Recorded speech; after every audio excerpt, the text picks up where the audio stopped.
قد خلقنا الإنسان من سلالة من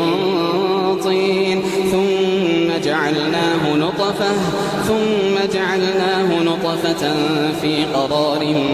مكين ثم خلقنا النطفة علقة فخلقنا العلقة مضغة فخلقنا المضغة عظاما فكسونا العظام لحما ثم أنشأناه خلقا آخر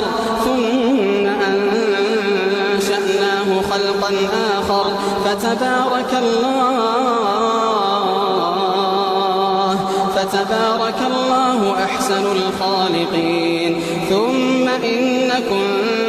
بعد ذلك لميتون ثم إنكم يوم القيامة تبعثون ولقد خلقنا فوقكم 7 طرائق